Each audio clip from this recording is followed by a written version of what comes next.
If you are diligently engaged in prayer, then be ready for the demon's onslaught, and bear up patiently under their blows, for they will come upon you like wild beasts, and distress your whole body. These are the words of Evagrius. He's a bit of a legend in the world of Christian spirituality. He was a 4th century desert monk, and he had a massive influence on both Eastern Orthodoxy and Roman Catholic monasticism. His writings can be found in the immense Philokalia, and his thoughts served as the foundation for St. Cassian and thereafter St. Benedict, who formed the Benedictine order of monks. He was one of the Desert Fathers, and these were a group of hardcore Christians, and they felt called to enter into a spiritual martyrdom in the Egyptian deserts. And here they formed the first communities of Christian monastics. And it was there that Evagrius encountered the depths of the spiritual life. He engaged in an unending warfare with the demonic. He can teach us what we should do in the face of these demons, to know their strategies and know how to beat them. He even teaches us how they can masquerade as angels in order to exploit our spiritual pride. He crafted a demonology which describes the shapes and behaviours of these demons. And he wrote treatises with tactics on not just how to survive the encounter, but to overcome them. So the question is, what are these demons actually trying to do? What are their objectives in this war for the soul? Well, in my reading of Evagrius, they are trying to draw us away from the will of God.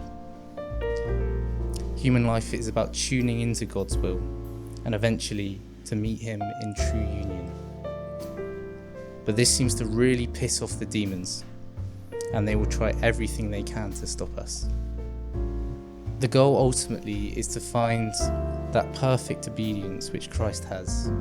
Evagrius says this: "Do not pray that your wishes be fulfilled, for these do not accord entirely with God's will. Instead, pray just as you have been taught, saying, 'Let your will be done in me.' Petition God thus in every matter, that His will be done. For He desires what is good and beneficial for your soul, but you do not always seek that." You see, despite our protests and grumbles, we need to remember that God knows ultimately what is best for us. We often believe the opposite, trying to constrain God's will to match ours. But obviously this is the ultimate fool's errand. Indeed, this is what the devil attempted to tempt Jesus into doing during his 40 days sojourn in the desert. And it was this trial in the desert that would come to deeply inspire the desert monastics. So we must remember, what is good but God? Let us therefore yield everything that concerns us to Him, and it will be well with us, for He is entirely good and the giver of good gifts. Okay, so that makes sense. But how can we actually sense and align with God's will? How do we obtain this holy obedience? What is the path? The monk answers with a range of spiritual practices and devotions. But today we're going to focus on the practice of what Evagrius calls spiritual prayer, and what today we might call meditation. This practice has a rich, ancient and deep history in the Christian tradition. And really, it begins with Evagrius. This is what he says: "Do not pray in outward forms alone, but rather, with much fear, turn your intellect to the conscious experience of spiritual prayer."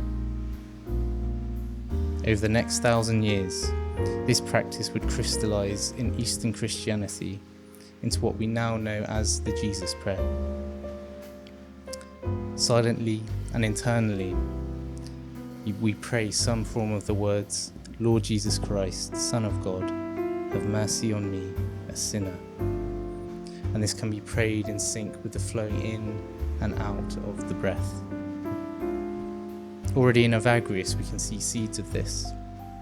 Pray continuously and without disturbance, chant with understanding and a measured rhythm, and you will be like an eaglet borne upon the heights. During such trials, make use of brief, intense prayer. We are to look at the example in the New Testament to the man who prays, "Lord, have mercy on me, a sinner." In the holy place of prayer, do not pray in the manner of the Pharisee, but in the fashion of the tax collector, that you too may be justified by God. And so we enter into meditation with intention and reverence. However, if you have spent any time at all in meditation, you will know that almost immediately you will be met with a deluge of distractions. Indeed, Evagrius makes note of this. One who has already attained dispassion does not thereby pray truly, for it is possible to be among simple thoughts, yet distracted by relating to them, and so be far off from God. When meeting distractions, it is important to reaffirm what truly matters. In your prayer, seek only righteousness and the kingdom, that is virtue and knowledge, and all the rest will be added to you. But it's not just distracting thoughts that assail us. As we go further and deeper into the heart, more challenging phenomena will begin to arise. In his demonology, Evagrius discerns 8 passions or thoughts that the demons will aggravate in us to either repel us or attract us away from the will of God. He lists these in a taxonomy, beginning with the blunt and bodily, and leading to the subtle and intellectual. They are as follows: gluttony, lust, avarice or greed, sadness or self-pity, anger, acedia or listlessness, vainglory, and the most dangerous of all, pride. This is because, according to Evagrius, all war contrived between us and the impure demons is over nothing else than spiritual prayer, for it is exceedingly hostile and grievous to them, while to us it is salvific and supremely pleasant. And so, to grow closer to God, we must find a way, somehow, to let these thoughts go when they arise. It seems like we're in quite a serious pickle. So what are we to do? The first step is to know our enemy. When a passion arises, we need to recognize it as such. But we mustn't get frustrated when these things do arise, for meeting a passion with anger or despair is like face planting directly into the demonic trap. Those who reap griefs and grudges on themselves, and yet imagine they are praying, are like those who draw water and pour it into a sieve. The passions can present to us in different forms, from simple intellectual thoughts. When the demons see you exerting yourself to pray truly, then they will suggest notions of certain seemingly necessary matters. Memories and sensations. The demon begrudges a person who prays and will use every trick to wreck their pursuit. Therefore he does not cease from rousing the concepts of things through the memory, or from raising up as many passions as he can through the flesh, so that he can impede their excellent course and pilgrimage to God. And even darker phenomena, which tap into those parts of ourselves we usually try to repress or hide away from. Someone engaged diligently in pure prayer will hear crashes, bangs, voices, and cries of torment from the demons, but he will not fail in or abandon his trains of thought, as he says to God, "I will fear no evil, for you are with me," and similar things. The principal strategy that Evagrius advises in dealing with these things is to look past them. The demonic is founded on a bedrock of sand and is composed of lies. And actually, they're quite stupid. If we treat them not as substantial, or with the respect they try to draw out of us, they will quickly fall apart. If the demons threaten to appear suddenly to you out of the air, or to terrify you and snatch up your intellect, or if they threaten to ravage your flesh like wild beasts, do not be terrified of them, nor give any heed to their threats, for they are frightening you to test whether you will pay attention to them or utterly despise them. Indeed, this is why Jesus says, "Do not resist an evil person. If anyone slaps you on the right cheek, turn to them the other cheek also." In the case of anger, no one who yearns for true prayer and yet gets angry or bears grudges will escape madness, for they are like someone who wants to be sharp-sighted but keeps irritating their own eyes. The remedy, which Jesus himself emphasizes again and again, is forgiveness. It is not the object of attention that causes you anger, but your own reaction against it. When you are praying as you should, matters will occur to you that you imagine justify anger, but there is no such thing as justifiable anger against your neighbour.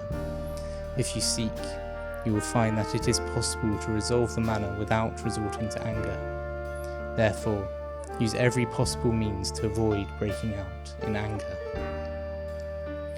Now, if we have successfully dealt with these things, we might start feeling rather good about ourselves. But this is the demon's final ploy: the dastardly assaults of vainglory and pride. This last trick up the devilish sleeve is described as followed. When finally the intellect prays purely and dispassionately, then the demons no longer attack from the left hand, but from the right. That is, they suggest to it the glory of God in a certain form pleasing to the senses, to make the intellect think it has already perfectly attained the goal of prayer. A man well versed in practical virtue said this happens because of the passion of vainglory. The demons may even put on an angelic disguise. It is right then that you are not ignorant of this deception too. At times the demons divide themselves up. Then, if you think you are calling in aid against some of them, the others show up in angelic form to drive the first group away, to deceive you into thinking thereafter that they are holy angels. But we must be wary. Do not desire to see with your senses either angels or powers or Christ, lest you become utterly deranged as you accept a wolf instead of the shepherd, and worship your enemies, the demons. The solution is simple. Focus on your prayer. Again and again, throughout the monastic literature, we will find warnings against seeking holy visions or mystical experiences. We must keep our focus on the work at hand. To another lover of God who was walking in the desert and devoting all his thoughts to prayer, 2 angels stood beside him, and they walked on together, with him in the middle.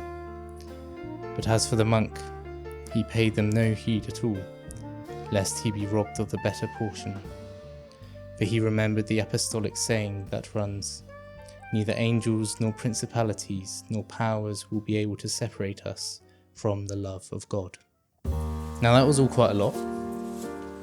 So let's conclude by returning to what is called pure prayer and how to do it.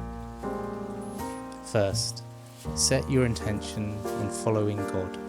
Do not want your affairs to turn out as seems good to you, but as it pleases God, and you will be undisturbed and grateful in your prayer.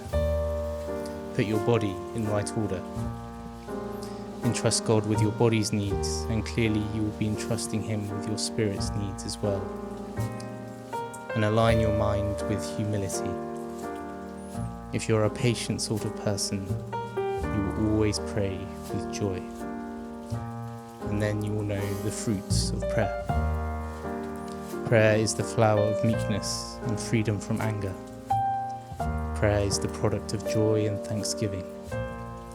Prayer is the remedy for sadness and discouragement. Indeed, in time, you may find it to be the greatest consolation. When standing in prayer comes to surpass every other joy, then you have truly found prayer.